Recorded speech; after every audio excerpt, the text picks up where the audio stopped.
Maratha OBC आरक्षणाच्या मुद्द्यावरनं सरकारची डोकेदुखी वाढलेली असतानाच आता धनगर आणि आदिवासी यांच्या आरक्षणामुळे देखील राज्यामध्ये आंदोलनाला सुरुवात झालेली आहे।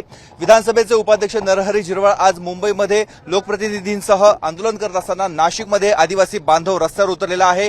घोटी टोल नाका परिसरामध्ये हे सर्व आंदोलक आता रस्त्यावर उतरलेले आहेत। त्यांनी रस्ता रोको केले आहेत आणि दोन्ही बाजूची वाहतूक यांनी थांबवलेली आहे। जोरदार सरकारच्या विरोधामध्ये घोषणाबाजी देखील सुरू झालेली आहे। घोषणाबाजी करतायत, एकीकडे मुंबईत आपले नेते आंदोलन करतात। आपण इकडे या राज्याचं इतकं दुर्दैव आहे। संविधानिक पद असलेला उपाध्यक्ष हे आदरणीय नरहरी झिरवाळ साहेब यांना स्वतः रस्त्यावर यावं लागतंय। ही अक्षरशः निंदनीय गोष्ट आहे। त्या घटनेचा निषेध करतो।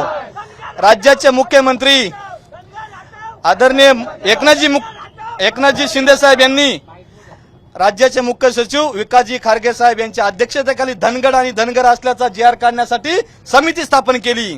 ती समिती तात्काळ बरखास्त करावी, कारण ओराव जी जमात आहे तिची उपजमात धांगड आहे। धांगडला मराठीत म्हणतात आणि त्या धांगडला इंग्लिश मध्ये धनगड म्हणतात। तर धनगड या शब्दाचा विचार त्या पडवळकर का फिडवळकर असलेल्या हाफ बुद्धीचा त्यांनी करून धनगड आणि धनगर एकच असल्याचा धनगरांना आरक्षण द्यावं यासाठी पुढाकार घेतात।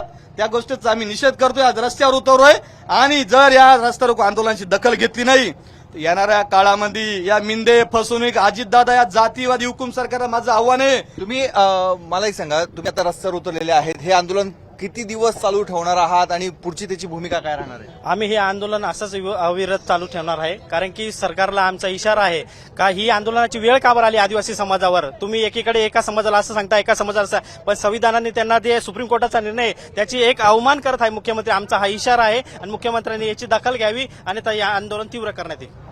आपण बघतोय आदिवासी बांधव रस्त्यावर उतरलेले आहेत। टप्प्याटप्प्याने स्वरूपाची आंदोलनाची राळ ही उठवली जाण्याचा इशारा दिलेला आहे। त्यामुळे आजच्या आंदोलनाची सरकार नेमकी काय दखल घेतं हे बघणं अत्यंत महत्त्वाचं आहे। कॅमेरामॅन किरण कटारेसह मुकुल कुलकर्णी, एबीपी माझा, घोटी। एबीपी माझा, उघडा डोळे बघा नीट।